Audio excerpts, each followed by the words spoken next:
Fred Cogswell was born November 8th, 1917, and passed away June 20th of 2004, was a Canadian poet born in East Centreville, New Brunswick. He served overseas in the Canadian Army during the Second World War. A teacher at the age of 16, Cogswell gained a BA and MA at the University of New Brunswick and received a PhD from Edinburgh University. I always say that wrong. Edinburgh University. He later became a professor of English at the University of New Brunswick, a position he held from 1952 to 1983. And in 1958, Fred Cogswell, along with a group of students and faculty from the University of New Brunswick, founded Fiddlehead Poetry Books, now one of Canada's important small press publishers operating as Goose Lane Editions. Fred Cogswell was made a member of the Order of Canada in 1981. A prolific poet, translator, editor, scholar, was dubbed a friend of poets for his lifelong commitment to poetry and those who write it. Fred was the author of 33 books of his own poetry, 9 books of poetry translation, and a publisher of 307 books of poetry with his Fiddlehead Press. In addition, Fred Cogswell wrote and published many articles and reviews and was published in magazines, journals, anthologies, and his work was translated into different languages as well.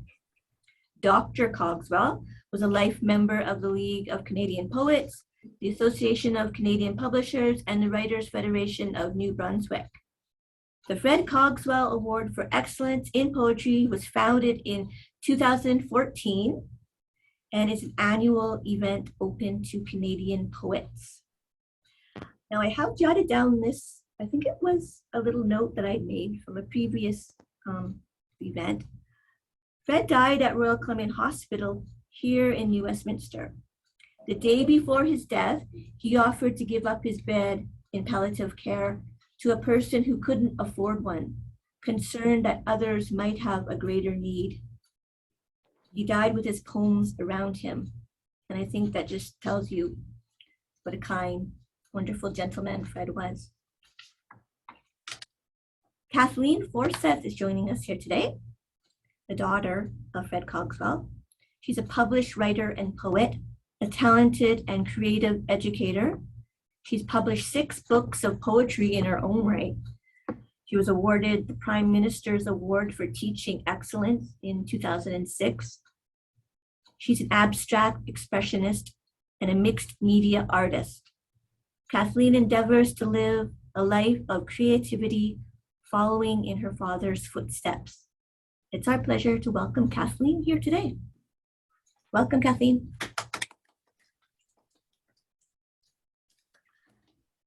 I think I'm having a senior moment, taking myself off mute. I was so busy listening to you, Janet. First of all, thank you for having me, and thank everybody here at this meeting and all of the wonderful poets. My father would be so proud of you all.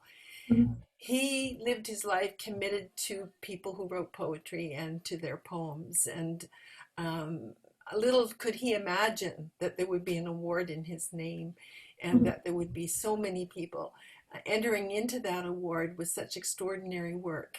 And I think my son commented on that to me, how proud his grandfather would be of just such an amazing response to this award. So I want to thank everybody involved and you, I can't pronounce your name, the judge, and everybody who's won and those who were runners up and everybody who entered. I just think it's extraordinary. So what I'm going to do today is just very short. I only have a 15-minute clip of videos of my father. That's all I have. So I've used some of them in past events. So I struggled today to find one I hadn't used before. It may be one you've seen before. So if you do, just forgive me. Now the video is not great. I had to convert it from its original film into video and MP4. And so there's a lag between the vision and the sound. So I just picked this particular clip because it spoke to several aspects of things that people may or may not have known about my father. One, he references his own speech impediment. And I never noticed he had one. Most people didn't. But what you perhaps didn't know was when they gave him a job at the University of New Brunswick teaching English in 1953 or 54, when I was a very little girl, he was given it on condition that the students would be able to understand him because his speech impediment was so severe. And if they couldn't, he wouldn't be able to keep his job. Well, he was a professor emeritus there until 2004 when he died. So I guess nobody really noticed. But it speaks a little bit to why he wrote poetry and also to his notion of form. And I know he wrote in every form, including modern verse, but he was a master of form. And this little clip just speaks to some of that. And then I picked a poem to read that I could have picked thousands of different poems, but I picked one that just does illustrate a poem. So let's see if I can share the screen and you can see the video.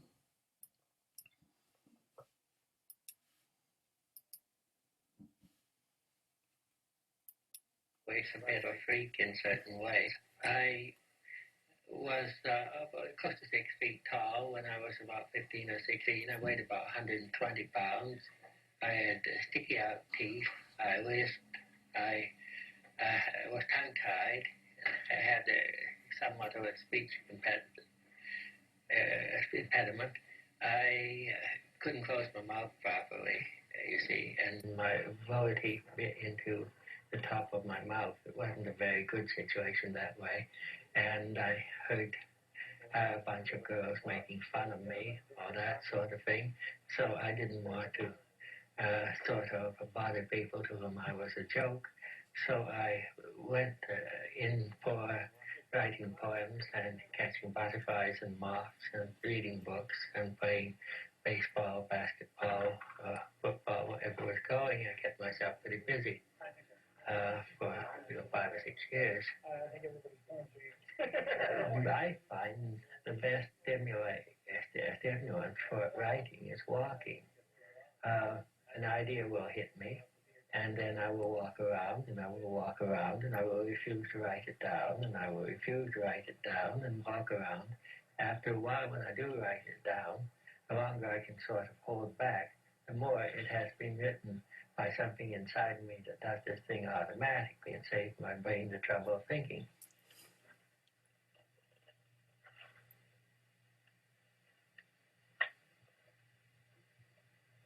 Circular saws.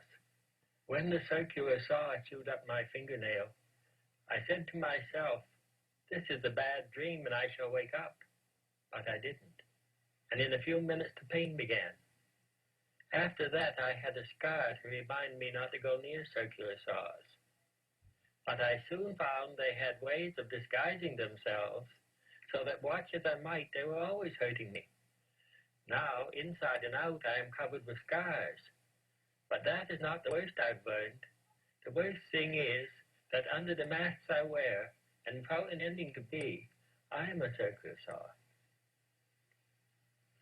I wrote circular saw from a memory of an incident that happened to me in December 1939. I was taking away wood from a circular saw, and my hand got caught and pulled onto the saw, and it sliced very neatly one fingernail off. And I thought that this would make quite a good extended metaphor for the kind of things which happen in life and the kind of things which we inflict on other people as well. Form, to me, is always subordinate to the subject matter or the content. If the content is narrative and relatively flat, I will use a relatively flat and simple form. If, on the other hand, there is the need for an elaboration of feeling or a greater intensity, I will very often go to traditional forms, because in many instances, the traditional form will utilize several things at one and the same time that a modern form cannot. For example, so I picked the example. And the example I picked is called My Father's Hands, and it's from When the Right Light Shines. My mother never held her feelings in, but turned them outward in the things she did, the way she moved to do them, what she said. Indeed, she more than wore her welcome thin with those neighbors who'd eagerly begin to forge a novel link that might have been beyond dull work and domestic routine with one whose life pulsed outward through her skin. To me, inside the home, my mother was the law, the life, the measure, and the cause of all things in that world of storm and stress, which was what I knew of reality, till in the bath, my father's hands taught me true strength is fused by love with gentleness. So that's a sonnet. And when I went to pick poems, I often read his sestinas because, as you may or may not know, he used sestina in the last years of his life to regain his mind after he'd had several strokes. So every day he would write one or more sestinas, which are extremely difficult forms. And he has a collection of probably 150 sestinas. And when I think about what they are and how to write them and have tried myself, which is really impossible, it's an extraordinary achievement, but it says a whole lot about my father in terms of his diligence in keeping his mind, but also about how he would take every morning, get up at 5 or 6 before I was awake and take 6 words. And by the time I woke up at 9, he'd have the guts of a sestina. And by the time he went to bed at night, he'd have it done. And then he'd do it again the next day. And I think that says a whole lot about what poetry meant to him. It was his life breath. It was the way he kept his sanity. And it was everything he believed in. And all of his life was dedicated to supporting other people to write poetry and to publish their poetry, because he believed so much in this as a fundamental, if you like, a fundamental antidote to the destruction of the world. It was the poesis, the composition, the beginnings, the bringing everything together. So for him, I wish he could be here today to hear you, and I wish he could have read all of those books, which he would have done, and he would have written you all a personal letter telling you which words you should have knocked out, which he liked to do too.